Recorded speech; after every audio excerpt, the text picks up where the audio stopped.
Hi dear students, ഇന്ന് നമ്മളിവിടെ നോക്കാൻ പോകുന്നത് രണ്ടാം കൃതി സമവാക്യം എന്നുള്ള ചാപ്റ്ററിലെ മെയിൻ കുറച്ച് പോയിന്റ്സ് ആണ്.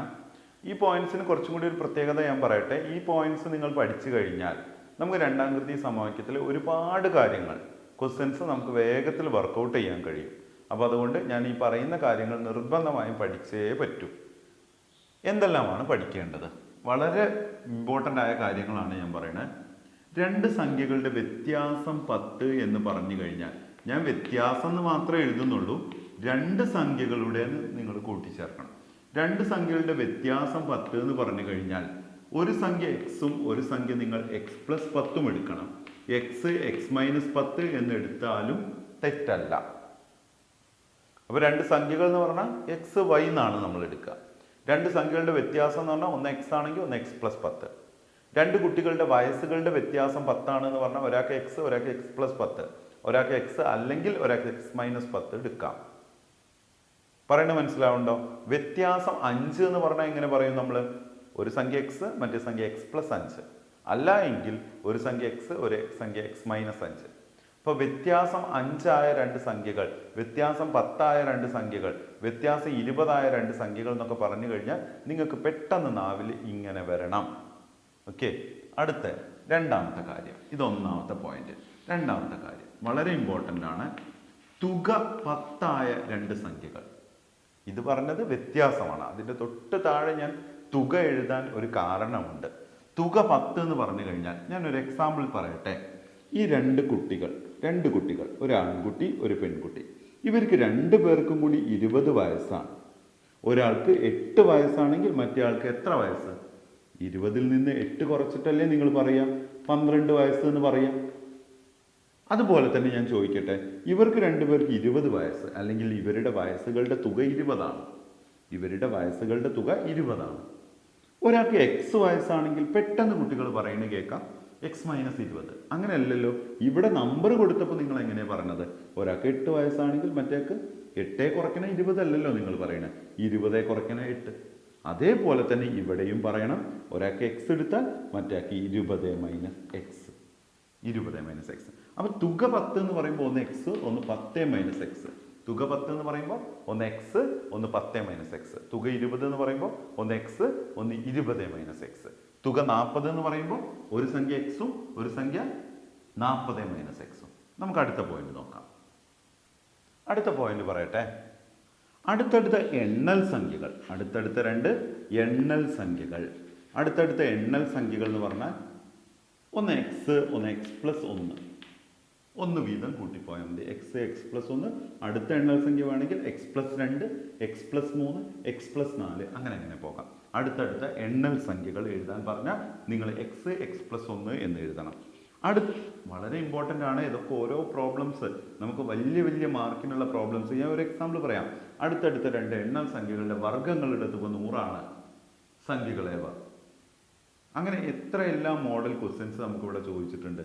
അതുകൊണ്ടാണ് ഞാൻ പറയുന്നത് ഇതൊരു മെയിൻ ടോപ്പിക്കായി ഞാൻ ഉൾപ്പെടുത്തിയത്. നിങ്ങൾക്ക് ഒരുപാട് മാർക്കിന് ഉപകാരപ്രദമാവും. ഈ ചാപ്റ്ററിനെ നിങ്ങളുടെ കയ്യിൽ കിട്ടി എന്നൊരു തോന്നലുണ്ടാക്കാൻ ഈ പോയിന്റ്സ് ഒന്ന് പഠിച്ചിരുത്താൽ മതി. അടുത്തടുത്ത എണ്ണൽ സംഖ്യ എന്ന് പറയുമ്പോൾ എക്സ് എക്സ് പ്ലസ് 1. അടുത്തടുത്ത ഇരട്ട സംഖ്യ, അടുത്തടുത്ത ഇരട്ട സംഖ്യ, അടുത്തടുത്ത ഇരട്ട സംഖ്യകൾ എക്സ് എക്സ് പ്ലസ് 2. 2 വീതം കൂട്ടിയാലല്ലേ 2, 4, 6, 8, 10 ഇരട്ട സംഖ്യ മുന്നോട്ട് പോവുള്ളൂ. അപ്പോൾ ഒന്ന് എക്സ് ഒന്ന് എക്സ് പ്ലസ് 2. അടുത്തടുത്ത ഒറ്റ സംഖ്യ, അടുത്തടുത്താന്ന് ഞാൻ എഴുതുന്നില്ല, ഒറ്റ സംഖ്യ എന്ന് എഴുതാം. അടുത്തടുത്ത രണ്ട് ഒറ്റ സംഖ്യകൾ, അടുത്തടുത്ത രണ്ട് ഒറ്റ സംഖ്യകൾ എക്സ് എക്സ് പ്ലസ് 2 തന്നെയാണ്. പലർക്കും ഡൗട്ട് ഉണ്ടാവും ഒറ്റയോ അങ്ങനെയാവുമോ. അപ്പോൾ ഞാനിവിടെ ഒന്ന് പറയാം. ഇരട്ട എന്ന് പറഞ്ഞാൽ 2, 4, 6, 8 2 വീതമാണ് കൂടിപ്പോകുന്നത്.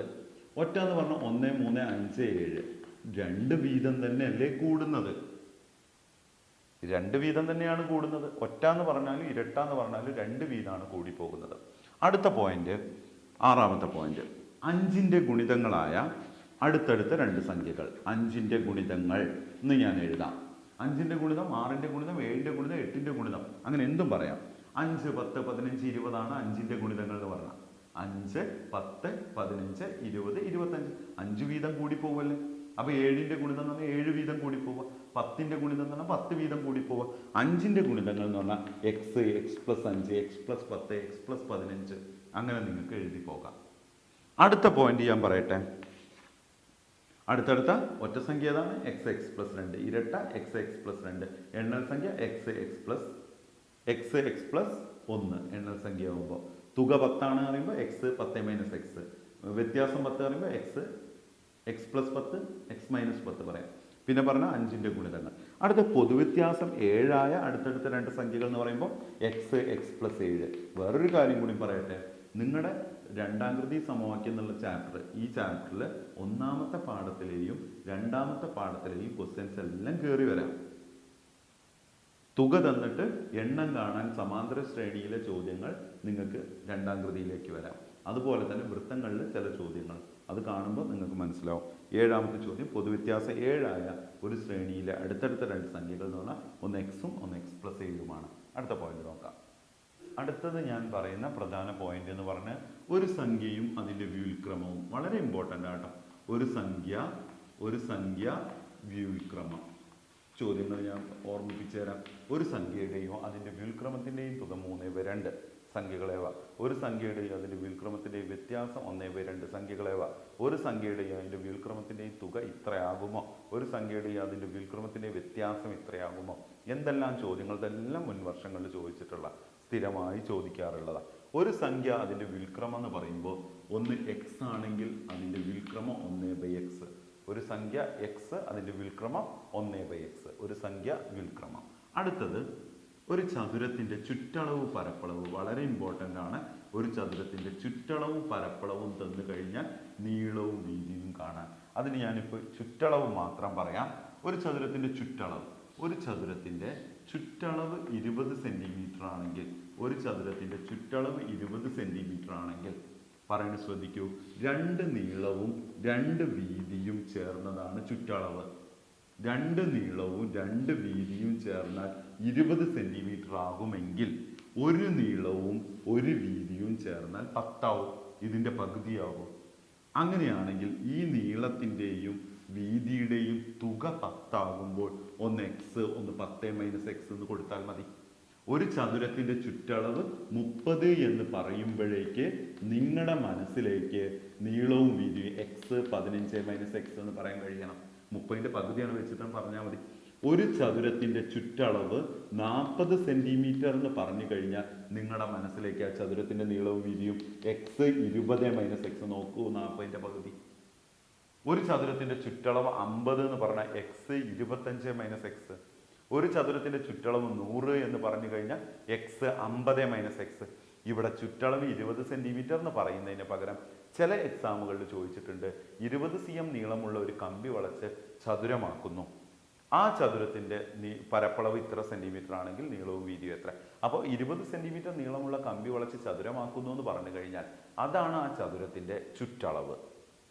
മനസ്സിലാവുന്നുണ്ടോ? അടുത്ത ചോദ്യം.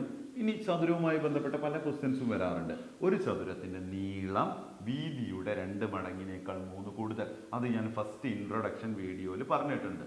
അതൊന്ന് ശ്രദ്ധിക്കാം. ഇന്നാലും നമുക്ക് ഇവിടെ ഒന്ന് നോക്കാം. ഒരു ചതുരത്തിൻ്റെ നീളം വീതിയുടെ എന്ന് പറയുമ്പോൾ വീതിക്ക് എക്സ് കൊടുക്കുക. ഇനി ഇതിൻ്റെ പ്രോബ്ലംസ് വരുമ്പോൾ നമുക്ക് ഡീറ്റെയിൽ ആയി പറയാം. ഞാൻ ഈ മെയിൻ പോയിന്റ്സ് എന്തെല്ലാം നോക്കണം എന്നുള്ള പറഞ്ഞത്. ഒരു ചതുരത്തിൻ്റെ നീളം വീതിയുടെ, അപ്പോൾ വീതിക്ക് എക്സ് കൊടുക്കുക.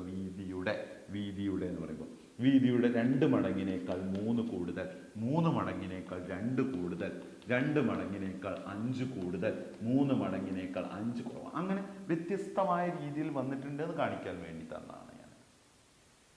അതൊന്ന് ശ്രദ്ധിക്കുക. അത് നല്ലൊരു ഇമ്പോർട്ടൻറ്റ് പോയിന്റ് ആണ്.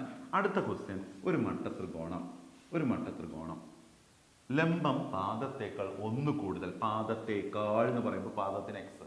ലംബം പാദത്തേക്കാൾ 1 കൂടുതൽ, കർണം പാദത്തേക്കാൾ 2 കൂടുതൽ. മട്ടത്രികോണത്തിൻ്റെ 3 വശങ്ങളും കാണുക. മട്ടത്രികോണം വളരെ ഇമ്പോർട്ടൻ്റ് ആയ ഒരു പോയിന്റ് ആണെന്ന് മനസ്സിലാക്കി വെക്കുക. ക്വസ്റ്റ്യൻസ് നമുക്ക് നോക്കാം. ഒരു പരേഡ് ഇതിൻ്റെ മോഡലാണ്, 11ൻ്റെ മോഡലാണ്. ഒരു പരേഡ് ഗ്രൗണ്ടിൽ നിൽക്കുന്ന കുട്ടി കുറച്ചു ദൂരം മുന്നോട്ട് നടന്നു എക്സ്. ശേഷം വലത്തോട്ട് തിരിഞ്ഞ് ആദ്യം നടന്നതിനേക്കാൾ 7 മീറ്റർ കൂടുതൽ നടന്നു എക്സ് പ്ലസ് 7. ഇപ്പോൾ കുട്ടി പുറപ്പെട്ട സ്ഥലത്ത് നിന്ന് 13 മീറ്റർ അകലെയാണ്. മട്ടത്രികോണമാണ്. വളരെ ഇമ്പോർട്ടൻറ്റ് ക്വസ്റ്റ്യൻ ആണ്. ഒരു വണ്ടി കിഴക്കോട്ടും ഒരു വണ്ടി വടക്കോട്ടും പുറപ്പെട്ടു. കിഴക്കോട്ട് പുറപ്പെട്ട വണ്ടിയേക്കാൾ മണിക്കൂറിൽ 10 കിലോമീറ്റർ വേഗത കൂടുതലായിരുന്നു വടക്കോട്ട് പുറപ്പെട്ട വണ്ടിയുടെ വേഗത. രണ്ട് വണ്ടികൾ ഒരു മണിക്കൂറിന് ശേഷം തമ്മിലുള്ള കുറഞ്ഞ അകലം 50 കിലോമീറ്റർ ആയിരുന്നു എങ്കിൽ കിഴക്കോട്ട് പുറപ്പെട്ട വണ്ടിയുടെ സ്പീഡ് എന്ത്, വടക്കോട്ട് പുറപ്പെട്ട വണ്ടിയുടെ സ്പീഡ്. ഇതെല്ലാം പരീക്ഷയ്ക്ക് ചോദിച്ചിട്ടുള്ളതാണ്. അപ്പം ഞാൻ വളരെ ഇമ്പോർട്ടൻ്റ് ആയി നിങ്ങൾ സ്ഥിരമായി നോക്കേണ്ട കുറച്ച് കാര്യങ്ങളാണ് പറഞ്ഞത്. എണ്ണൽ സംഖ്യ എന്ന് പറഞ്ഞാൽ x+1, ഒറ്റ സംഖ്യ എന്ന് പറഞ്ഞാൽ x+2, ഇരട്ട സംഖ്യ എന്ന് പറഞ്ഞാൽ x+2, തുക 10 എന്ന് പറയുമ്പോൾ x 10 - x, വ്യത്യാസം 10 എന്ന് പറയുമ്പോൾ x+10 പറയാം, x-10 പറയാം. ഈ രീതിയിൽ നിങ്ങൾ ഈ ചാപ്റ്ററിനെ ഒന്ന് പഠിച്ചു കഴിഞ്ഞാൽ നിങ്ങൾക്ക് വളരെ ഇഷ്ടമാവും. നല്ല മെയിൻ പോയിന്റ്സ് ആണ് ഞാൻ ഈ പറഞ്ഞത്. ചുറ്റളവ് 20 എന്ന് പറയുമ്പോൾ x 10 - x, സംഖ്യാവ്യുൽക്രമം x 1/x. ഈ രീതിയിൽ നിങ്ങളൊന്ന് പഠിച്ചു നോക്കൂ, നിങ്ങൾക്ക് വളരെ ഇഷ്ടമാവും ഈ ചാപ്റ്റർ. അപ്പോൾ നമുക്ക് അടുത്ത ക്ലാസ്സിൽ പ്രോബ്ലംസുമായിട്ട് കാണാം. Thank you.